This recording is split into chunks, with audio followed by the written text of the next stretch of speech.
The National Broadcasting Company and its affiliated stations present The Pacific Story.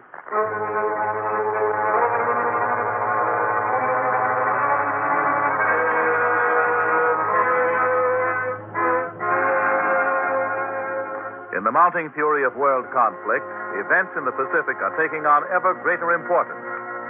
Here is the story of the Pacific and the millions of people who live around this greatest sea. The drama of the peoples whose destiny is at stake in the Pacific War. Here, as another public service, is the tale of the war in the Pacific and its meaning to us and to the generations to come.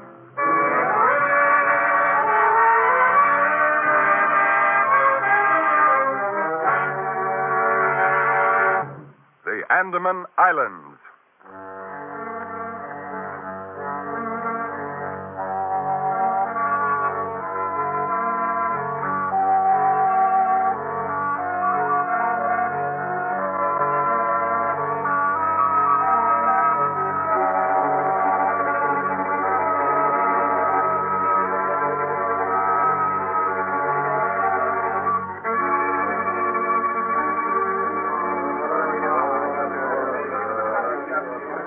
Here, Akabir, you'd better come along. No. My home here. I stay. But that wound of yours needs attention. Wound, all right. You go, Mr. Twining. The Japanese are likely to be here any time. We cannot hold out against them now, but we shall be back. Then you can come back here with us. Me? Wait. Akabir, we've known each other nearly 30 years. Whatever I know about these islands, you have taught me. Now, I want you to trust me. The Japanese will soon be here. They have bombed us twice, and we haven't the strength to resist the Japanese. All right, Mr. Twining, the boat's ready. We're waiting for you, sir. Yes, thank you. Akabir, come along with me. Me stay. Goodbye, Mr. Twining. I won't say goodbye, Akabir. I shall be back. Right over this way, Mr. Twining. Yes, sir. Come on. My last impression of the Andamans was Akabir standing there on the waterfront at Port Blair. It was only a matter of weeks after that until the Japanese took the island. They immediately started using the airfield.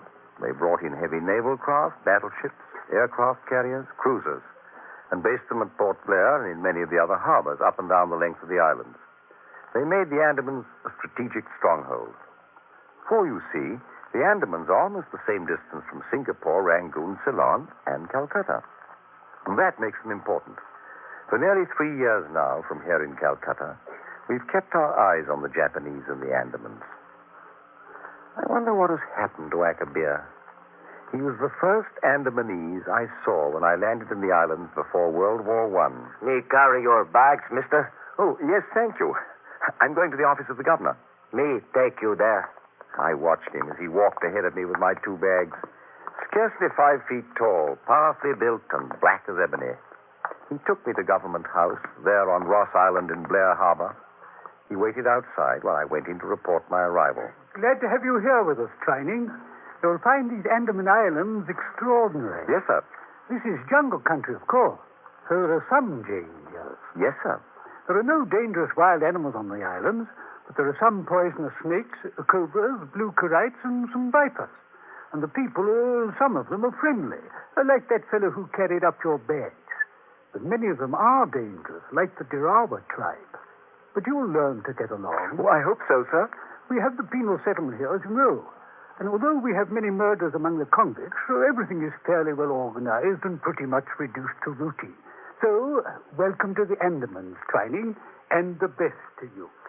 All these things were impressions, glimpses of the things I was to learn. I thought about them as I left Government House. When I got outside, Akabir was still there waiting for me. Me take you to house? Yes, thank you. This way. He picked up my bags and he led me down to the bungalow in which I was to live. It was built of teak with a wide veranda and a red roof, like the pictures I'd seen of houses in Burma.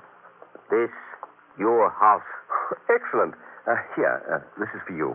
No. He stood there, shaking his head and smiling. Then he turned and pointed to a building some little distance. That is clubhouse for you. Oh, the clubhouse. Good. That is church. A church, too. I could see that he was enjoying pointing out the places of importance. To encourage him, I pointed to an imposing building on the mainland and asked, what's that? That is jail. His face was grim as he said it. And before I could say anything further, he had turned and walked away.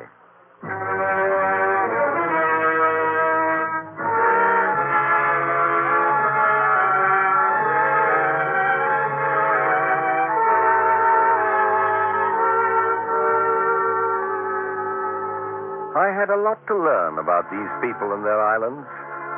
These islands, with their many ragged inlets and harbors, had been visited by explorers for hundreds of years. Marco Polo had talked about them and had written about the people that were no better than wild beasts. Italian navigators had visited them, and in 1789, the British came.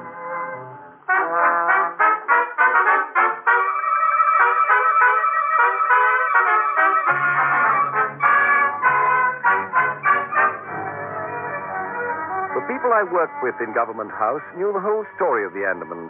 It was Captain Blair who came here first. That was back in 1789. Came here, right here to Port Blair, and set up a penal settlement. Only he called it Port Cornwallis. Yes. But 3 years later, they moved the whole blooming business up to North Andaman, and they called the new site Port Cornwallis. Had two Port Cornwallises, did they? No.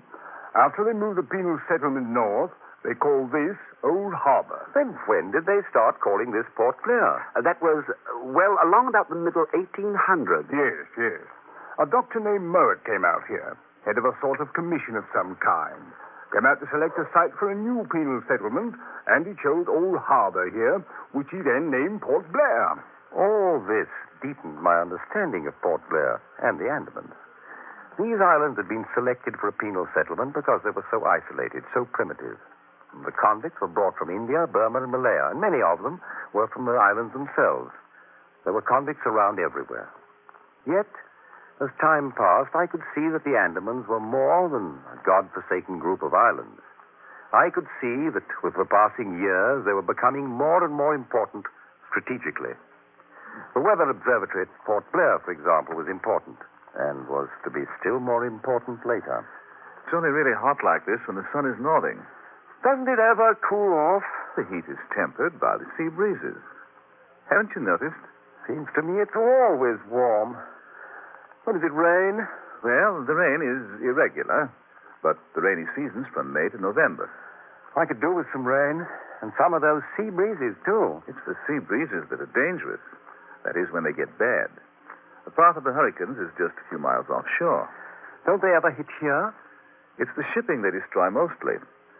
Back in 1844, two British troop ships, the Runnymede and the Briton, were caught in a hurricane out there one black night, and both of them were thrown up over the reef and into the jungles.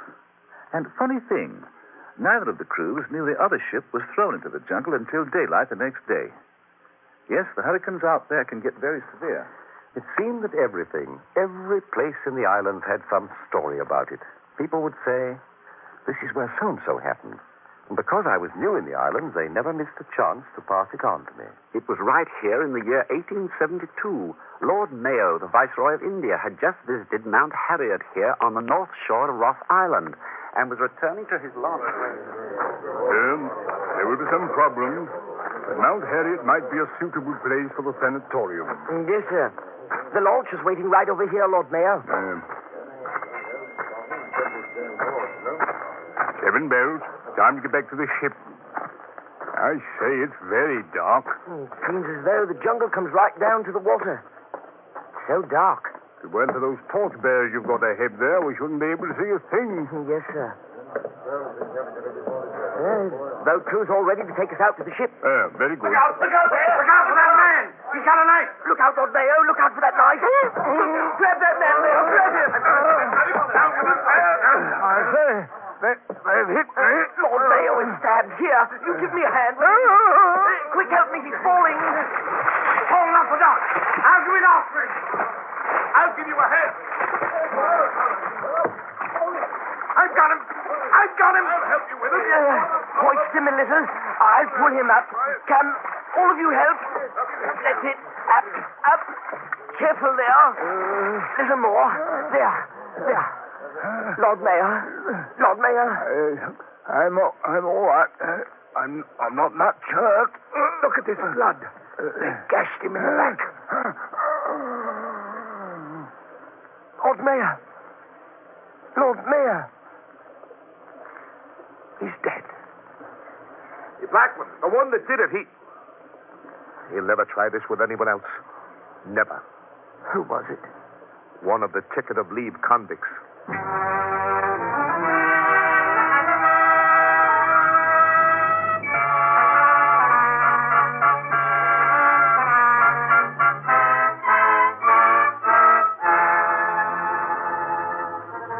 When first I learned that Akabir was an ex-convict, a self-supporter, I was very uncertain about him. He was friendly, but I was uneasy. Everyone in Port Blair knew him. Before he was 20, he'd killed his rival for killing the Andamanese woman they both loved. And for this, he'd been sent to prison. He never talked of it. And neither did I.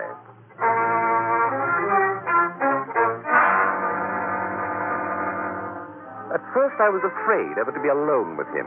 Gradually, I grew to trust him, and we often took jaunts together. This is Padak. Very good tree. What is it called, Akabir? Padak. Sometimes called redwood. Oh, yes. Padak, of course. That's Andaman redwood. Yes, redwood. Very good. Well, I've heard about it. Very valuable, isn't it? Yes. Many trees cut down. Send away. Yes. I know it's exported, Akabir. There's certainly a lot of it out here. Listen. You listen? What, Akabir? Hear that? It sounds like the wind in the trees. That Puluga. Oh, yes. Puluga.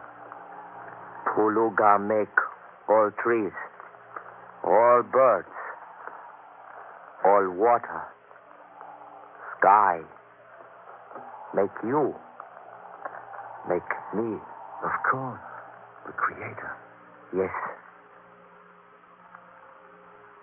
From Akabir, I learned about the spirit of the woods and the spirit of the sea and the devils of which one must beware. He led me into the mountains, the highest of which I think was about 2,400 feet. And he led me down through the dry beds of the streams. He showed me where coconuts and rubber were cultivated, and where rice and maize, tea and hemp are grown. And he guided me up to Phoenix Bay to the shipyards. He stood by silently as I talked to one of the foremen.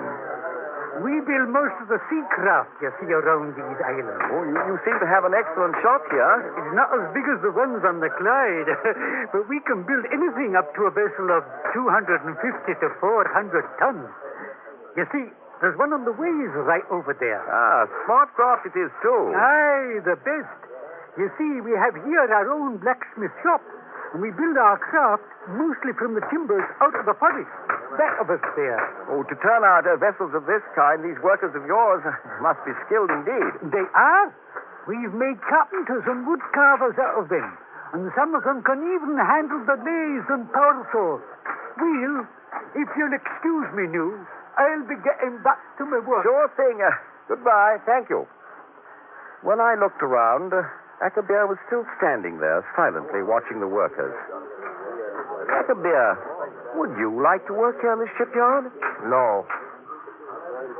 Wouldn't you like to help build these boats? No. Make what need. That is all.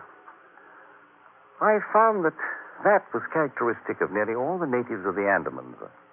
There's valuable timber of many kinds around them, not only paduk, but banyan and marble wood, satin wood, and ironwood, which is so tough that it is impervious to almost the sharpest axe.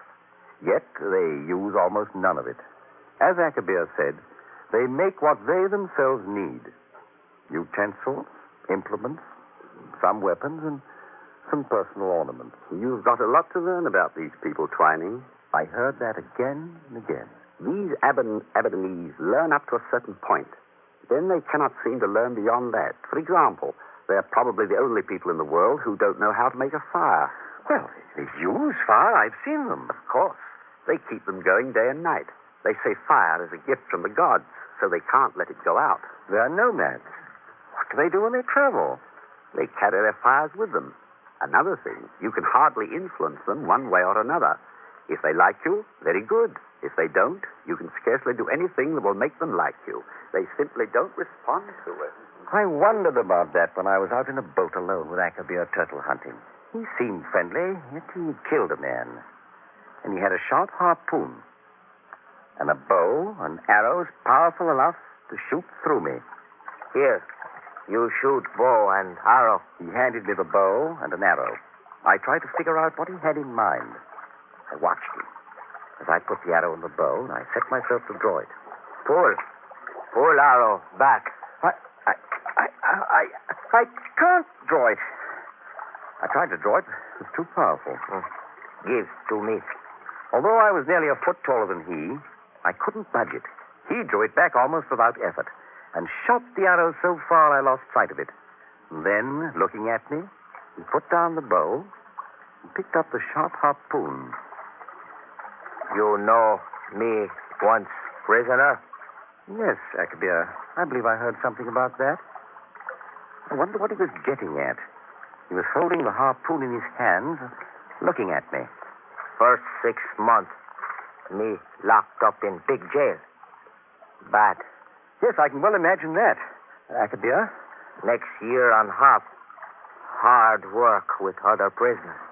I'd heard about that 18-month period when the convicts are under severe discipline at hard labor. Next 3 years, me work outside settlement. Sleep in barracks.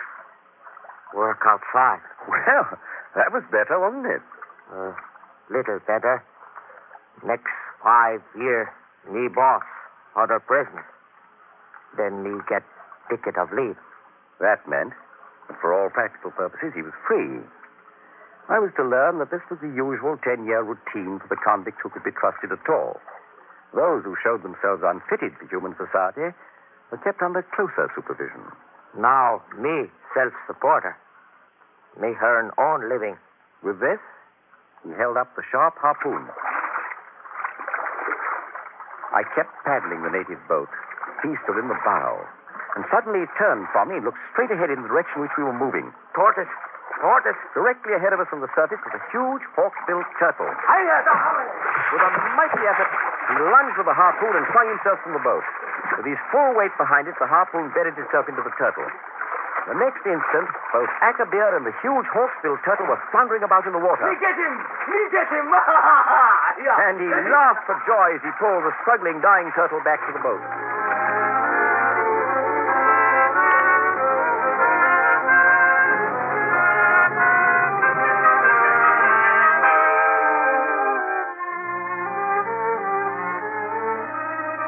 Akabir's principal means of livelihood was harpooning turtles.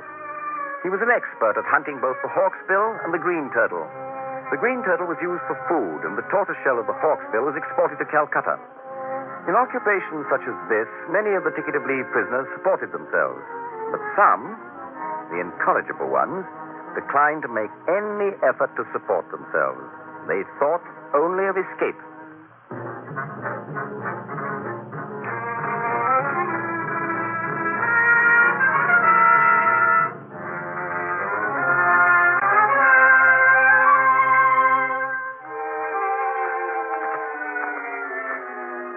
How far ahead of us do you think they are, Akabir? Not far now. Making camp for night now. Then we'd better keep going till we overtake them, Hawkins. Since they escaped. We've been trailing the two Jurawa tribesmen for 3 days. After they'd escaped from the penal settlement, they'd killed a shipyard worker at Phoenix, and then had gone into the jungle. You lead the way, Akabir. Keep us on their trail. Yes. Pygmies in these jungles are so clever that you can go for days without seeing one of them. I can't see how a human being of any kind could live in these jungles. They can't. Most of the convicts who escape into the jungles are killed by the poisoned arrows of the pygmies. This way. Getting close now. Watch yourself well now, Twining. Yes, sir.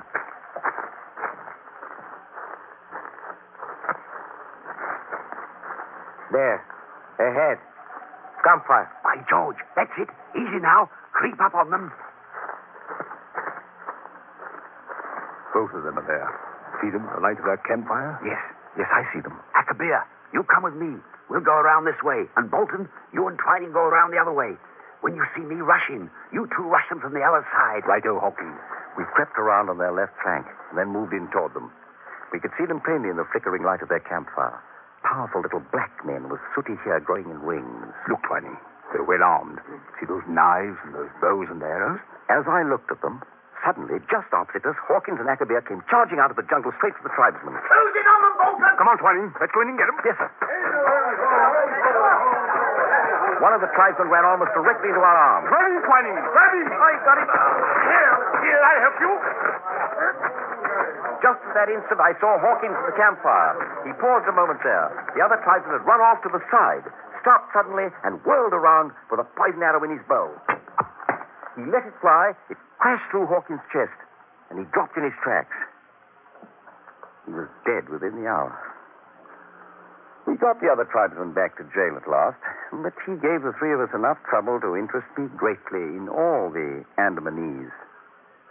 Scientists came to the islands and studied them for years. You see, Twining, these Andamanese have been isolated here since, well, perhaps the Stone Age. Well, that probably accounts for the fact that they're all so much alike. Yes.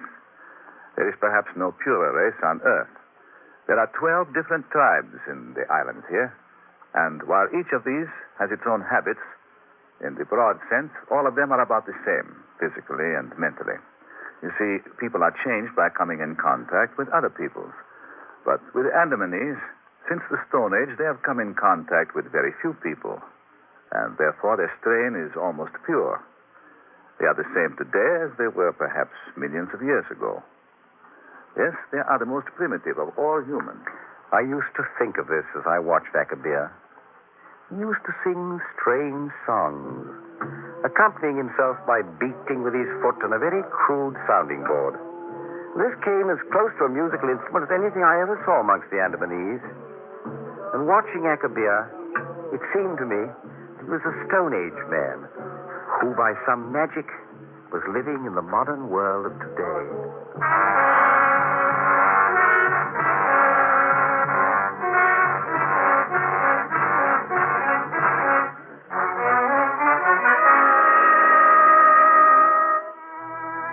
After those first years, 30 years ago, Akabir used to go with me everywhere.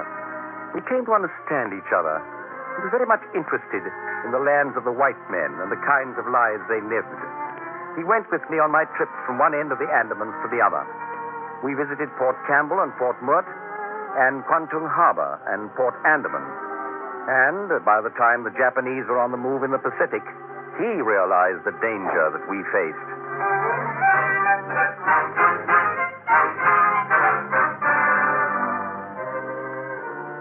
Gentlemen, I've called you together to tell you of the seriousness of our situation here in the Andaman. As you know, the Royal Navy suffered a heavy blow, the loss of our battle cruisers, Prince of Wales, and Repulse, 2 days after Pearl Harbor. Today I have to report a still more unhappy matter. Singapore has fallen. Singapore? I can't believe it. Heavy units of the Japanese fleet are moving into the harbor of Singapore this very moment. We are only 1,000 miles from Singapore. Our strategic location would be of great value to the Japanese. We command the western approaches to the Straits of Malacca, and we are within striking distance of Rangoon, Calcutta, and Ceylon. We may expect the Japanese here anytime. Akabir understood the meaning of this. He knew that we were unable to hold the Andamans against the Japanese. They will come here with guns. Quite possibly, Akabir. Akabir fight. We all worked feverishly for the Japanese attack which we knew would come. Akabir helped us at the airport, loading planes with the things that must be saved. Air raid! Air raid! Three Japanese planes approaching. Fighter bombers. Fighter bombers approaching! The anti-aircraft batteries opened up. The bombers came straight over the field. They drop fire on us, Mr. Twining. Yes, if they can, Akabir. They'll try to destroy the airfield.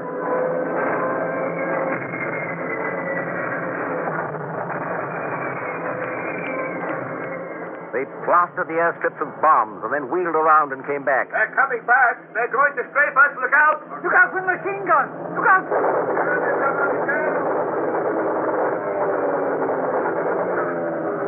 Get down, Akabir, get down!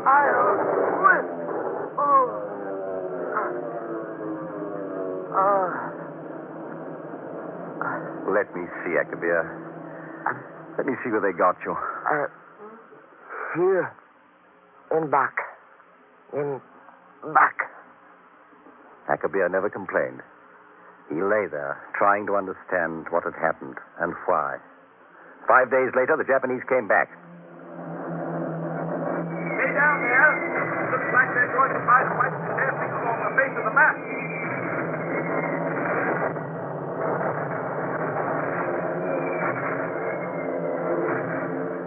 It was plain now that the Japanese would soon come in with the landing force. We are unable to defend the long indented coast of the Andamans. We will put out of commission everything that can be of use to the enemy. The naval dockyards, the airstrips, the weather observatory, and then we shall evacuate the island. The Japanese took Port Blair on March the 23rd, 1942. Intelligence reports came into Calcutta of what was happening. The Japanese already operating from the airfield at Port Blair. A full Japanese battle fleet of battleships, aircraft carriers, cruisers, destroyers, and escorts is approaching Port Blair and probably will use its harbor. That's the first time in history, Twining, that a Japanese task force has steamed into the Bay of Bengal. All of us knew the gravity of the situation, the great danger of the possible invasion of India, and perhaps even of South Africa. This report has just come in, sir. Thank you. The heavy cruisers Dorsetshire and Cornwall have been sunk by Japanese torpedo planes and bombers. Good heavens. Here's a message, sir, from Trincomalee, Ceylon. Yes, thank you. The British naval base at Trincomalee on the island of Ceylon is under attack by carrier-based Japanese aircraft. Twining, these attacks are being made from carriers based on Port Blair. The Japanese were already using the Andamans against us with deadly effect. They may try to strike across the Indian Ocean and take Madagascar. Then they would be in a position to invade Africa and cut our supply line to Egypt. The danger to the Allies was great. The Andamans, virtually ignored since the Stone Ages, suddenly sprang into importance. The enemy held them and was converting them into a strategic stronghold.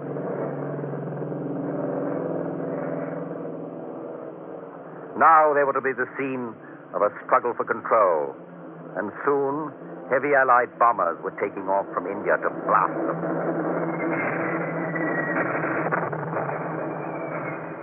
Shore installations, the harbor, and the airfields became our target.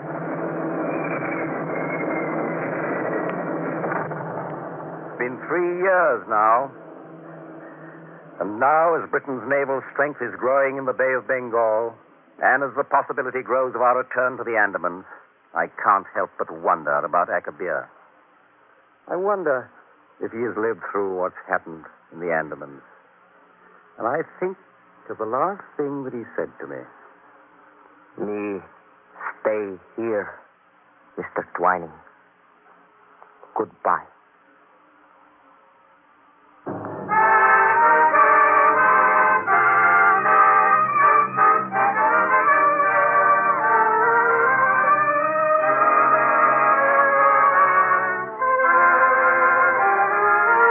You have been listening to The Pacific Story, presented by the National Broadcasting Company and its affiliated independent stations as a public service to clarify events in the Pacific and to make understandable the cross currents of life in the Pacific Basin. For a reprint of this Pacific Story program, send 10 cents in stamps or coin to University of California Press, Berkeley, California. To repeat, for a reprint of this Pacific Story program, send 10 cents in stamps or coin to University of California Press, Berkeley, California.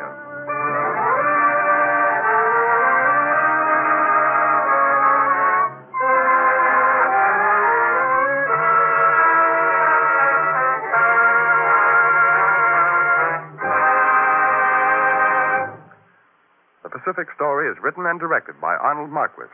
The original musical score was composed and conducted by Thomas Peluso. The principal voice was that of Ramsey Hill. This program came to you from Hollywood. This is the National Broadcasting Company.